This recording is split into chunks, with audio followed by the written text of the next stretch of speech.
बहुत समय पहले की बात है। काशीपुर में एक बहुत बड़ा जंगल था। उस जंगल में एक अकेला टूनी चिड़िया रहता था। टूनी का अपना कहने वाला कोई नहीं था। टूनी जंगल के एक बड़े पेड़ पर छोटा सा घोंसला बनाकर बड़ी खुशी से जीवन बिता रही थी। वो दिन भर जंगल में इधर उधर घूमकर खाना खाता और शाम होने से पहले वो रात के लिए कुछ खाना लेकर घर लौट आती थी। इसी तरह उसका जीवन बहुत अच्छे से काट रही थी।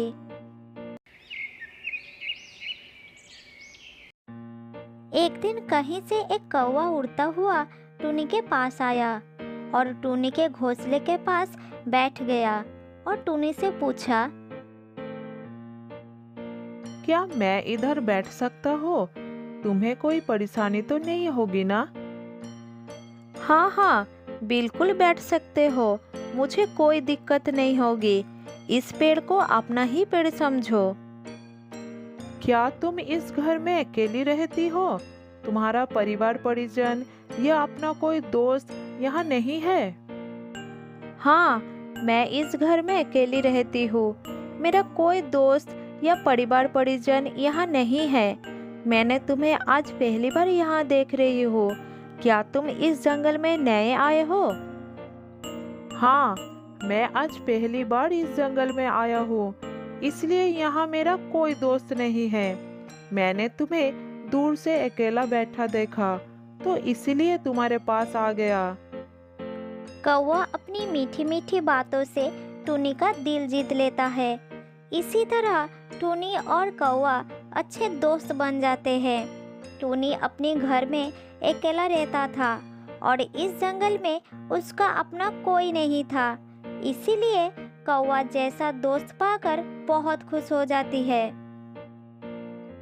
उस दिन के बाद से कौवा रोज टूनी से मिलने आने लगा।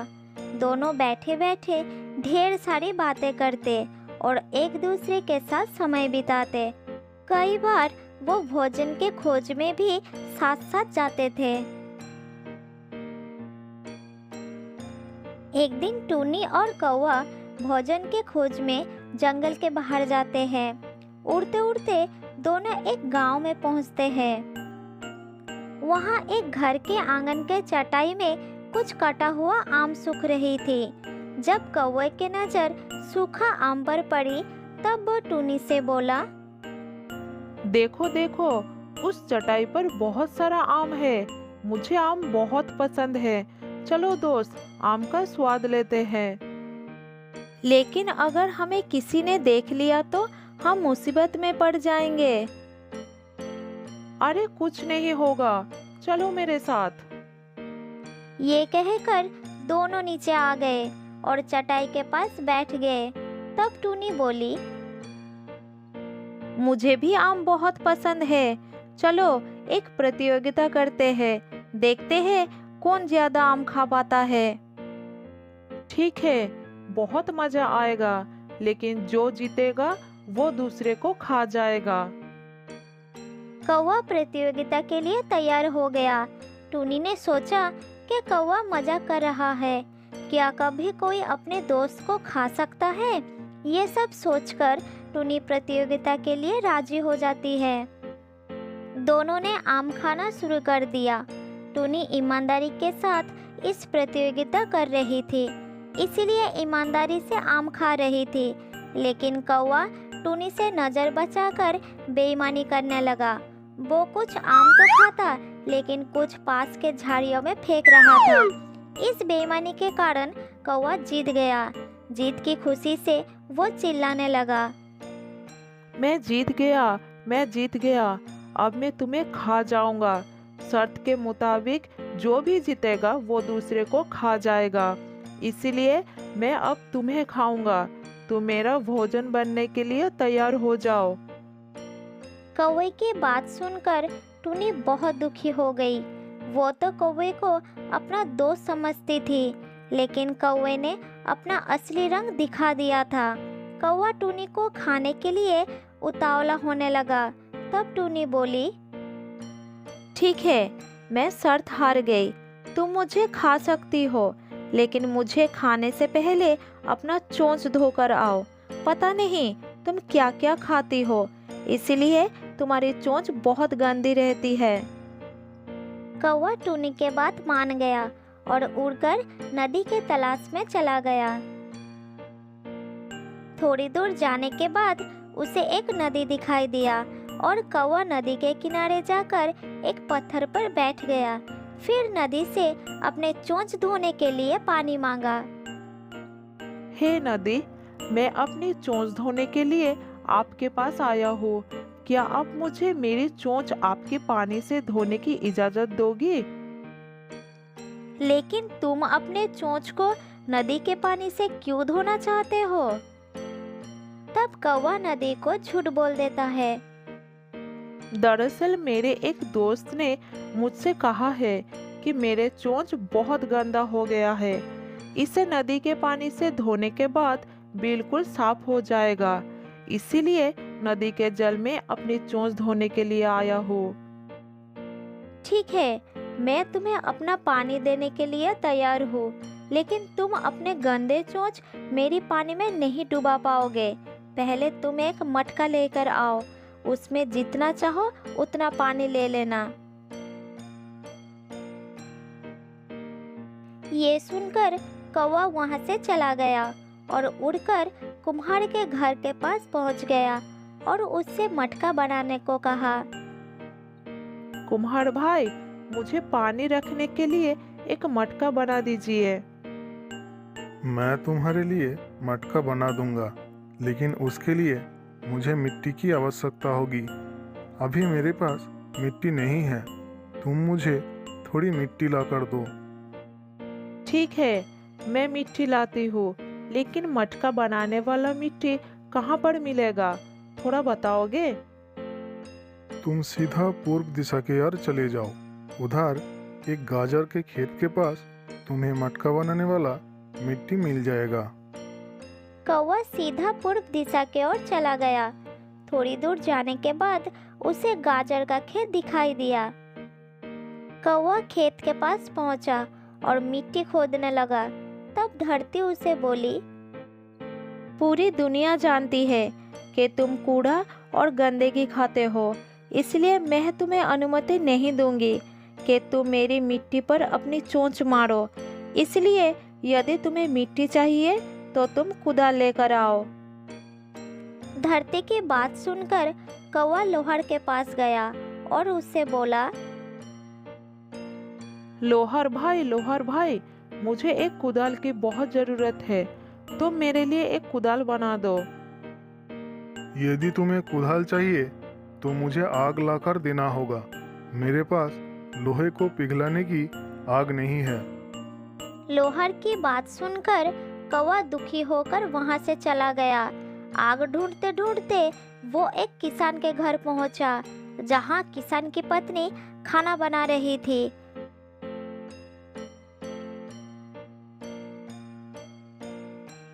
कौवा सीधा घर के अंदर चला गया और बोला,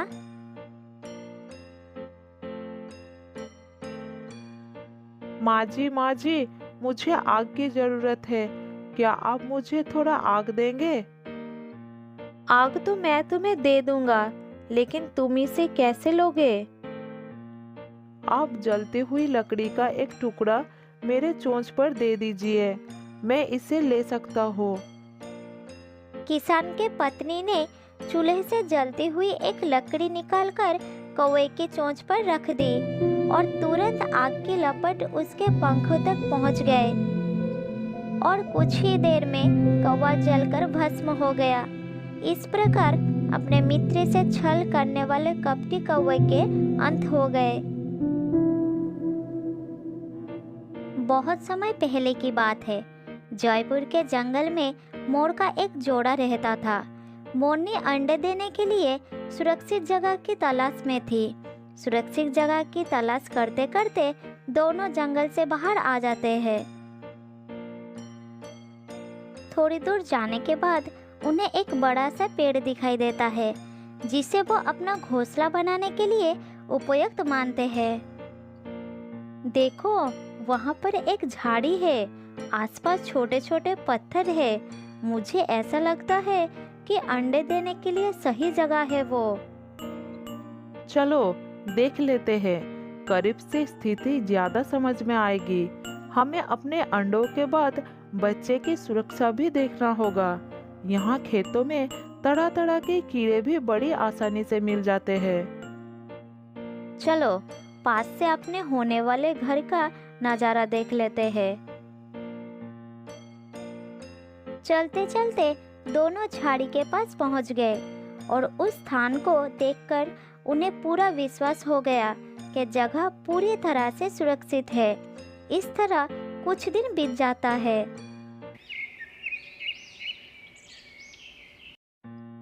एक दिन मोरनी ने अंडे देती है। वो अंडों को देख रही थी। ठीक उसी समय उसका नजर एक खरगोश पर गई। खरगोश पेड़ के पास कुछ खा रही थी। उसने भी मोरनी को देख लिया और उसके पास चली आई।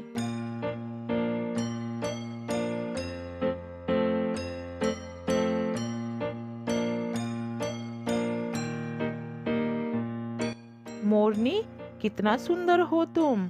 लगता है इस इलाका में नई आई हो। बहुत अच्छी बात है।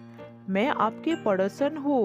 वैसे तो यहाँ सब कुछ ठीक है, लेकिन एक लोमड़ी से सावधान रहना पड़ता है। वो मौका देखकर हमला कर देती है। बस उससे ही बचकर रहना होगा। मैं भी ख्याल रखूंगी। ठीक है बहन, बहुत बहुत शुक्रिया। आप जैसी अच्छी पड़ोसन को पाकर मैं बहुत खुश हूँ। मुझे भी बड़ी खुशी हो रही है। ठीक है बहन, मैं चलती हूँ।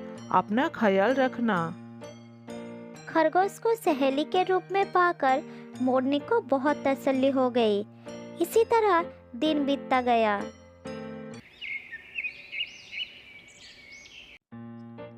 खरगोश अक्सर बात करने के लिए मोरनी के पास आ जाती थी। दोनों ने अपनी अपनी सुख दुख के बातें करते थे। इस तरह दोनों में अच्छी दोस्ती भी हो गई। खरगोश मोरनी के लिए खाना भी ले आते थे। एक दिन मोरनी के अंडों से बच्चे निकल आए। छोटे छोटे बच्चे खरगोश और मोरनी का मनोरंजन करते थे। वो कभी कभी खरगोश का भी सवारी कर लेते थे। खरगोश को ये सब करके बड़ा आनंद मिलता था।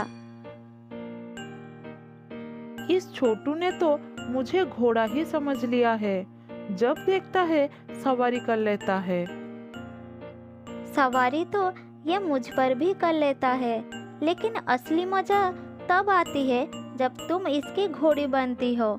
ये दोनों तुमसे बहुत प्यार करते हैं बहन। मुझे भी ये दोनों बहुत पसंद है। मैं इन दोनों को देखे बिना एक दिन भी नहीं रह सकता।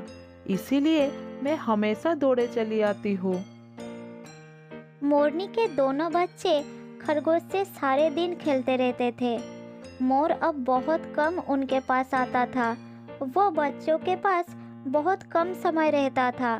खरगोश से ही दोनों बच्चों का गहरा नाता था। जब मोरनी खाना ढूंढने के लिए बाहर जाता था, तब दोनों बच्चे खरगोश के पास ही रहता था। तब वो बच्चों का बड़ा ख्याल रखती थी। एक दिन खरगोश ने दूर से ही लोमड़ी को आते देख लिया। उस समय मोरनी अपने बच्चों के पास नहीं थी। खरगोश को बच्चे की बड़ी चिंता हो गई। वो दौड़कर बच्चों के पास पहुंच गई।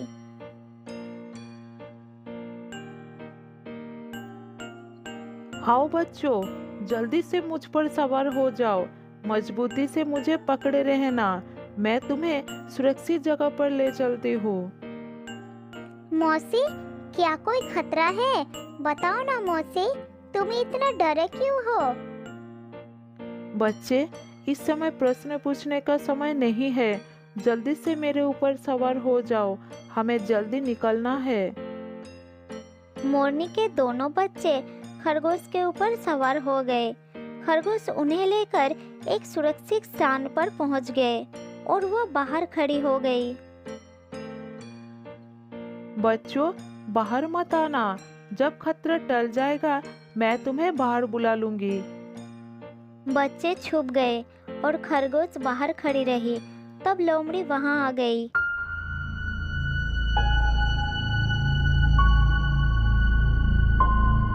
खरगोश, तुम यहाँ क्या कर रहे हो? मोरनी के बच्चे कहाँ है? जल्दी बताओ। जहाँ उन्हें होना चाहिए वही है, लेकिन तुम यहाँ क्या कर रही हो?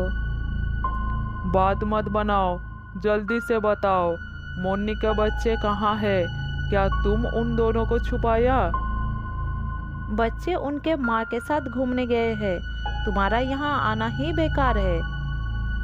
इतने में मोरनी का एक बच्चा पीछे से बोला, मौसी झूठ मत बोलो, हम दोनों माँ के साथ घूमने नहीं गए, हम तो यहाँ है। तुम लोग अंदर जाओ, बाहर मत निकलो। क्यों रे खरगोश, तू मुझसे झूठ क्यों बोली? मैं अभी पहले बच्चों की खबर लेती हूँ, उसके बाद तेरी खबर लूंगी। मेरी जीते जी तुम बच्चों को छू भी नहीं पाओगे। चले जाओ यहाँ से। इतना कहकर खरगोश लोमड़ी के ऊपर टूट पड़ी और लोमड़ी को काट लिया। दोनों में लड़ाई होने लगी, एक दूसरे पर वार करने लगे। लोमड़ी का पलड़ा भारी पड़ रहा था। खरगोश भी हार नहीं मान रही थी, लगातार लड़े जा रही थी। खरगोश के मुंह से खून निकल रहा था, वो घायल हो गई थी। डर के मारे मोरनी के बच्चे चुपचाप अंदर बैठा हुआ था। इतने में खरगोश ने एक कुत्ते को देख लिया, उसकी हिम्मत बढ़ गई। कुत्ते ने उन्हें लड़ते देखा और उन दोनों की ओर दौड़ा। इधर कुत्ते को अपनी ओर दौड़ता देखकर लोमड़ी अपनी जान बचाने के लिए डर के मारे भाग गई।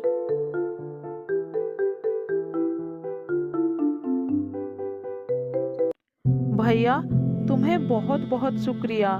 तुमने अच्छा काम किया जो लोमड़ी को भगा दिया। मुझे खुद से ज्यादा मोरनी के बच्चों की चिंता हो रही थी। आज तुमने सही समय पर नहीं आते तो ना जाने क्या हो जाता। उधर मोर ने एक चिड़िया से अपने बच्चों के बारे में पूछा। चिड़िया बहन, तुमने कहीं मेरे दोनों बच्चों को देखा है? मैं उन्हें कहीं देख नहीं पा रहा हूँ। तुम्हारे बच्चे तो खरगोश लेकर चली गई, कुछ भी हो सकता है, जल्दी जाओ। मोर ने जब खरगोश के पास पहुंचा तब खरगोश के मुंह से खून निकल रहा था। मोर ने सोचा खरगोश ने उसके बच्चों को मार दिया है, इसलिए मुंह में खून लगा है। मोर ने बिना कुछ पूछे खरगोश के ऊपर वार करना शुरू कर दिया, उसे चोंच से मारने लगा।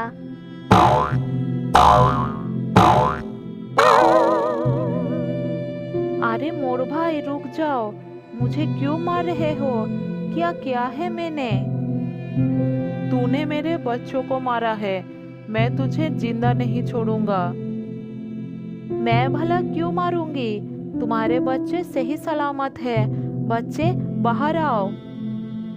बच्चे लोमड़ी और खरगोश की लड़ाई देखकर पूरी तरह से डर गए थे, इसलिए वो बाहर नहीं आ रहे थे। इतने में मोरनी आ गई। मोरनी आते ही अपने दोनों बच्चों को अंदर से निकालकर बाहर लाई और अपने पति को डांटने लगी। तुम कैसे बाप हो? बच्चों का ध्यान नहीं दिया जाता और मेरी बहन पर ऐसा गंदा आरोप लगा दिया। उसने तो बच्चों को लोमड़ी से बचाया और खुद उनके लिए लड़ गई, घायल हो गई। खरगोश बहन, मुझे माफ कर दो, मैंने तुम्हें पहचानने में बहुत गलती कर दी। तुम बच्चों की सच्ची मौसी हो। इसके बाद वो सब मिलकर खुशी खुशी रहने लगे।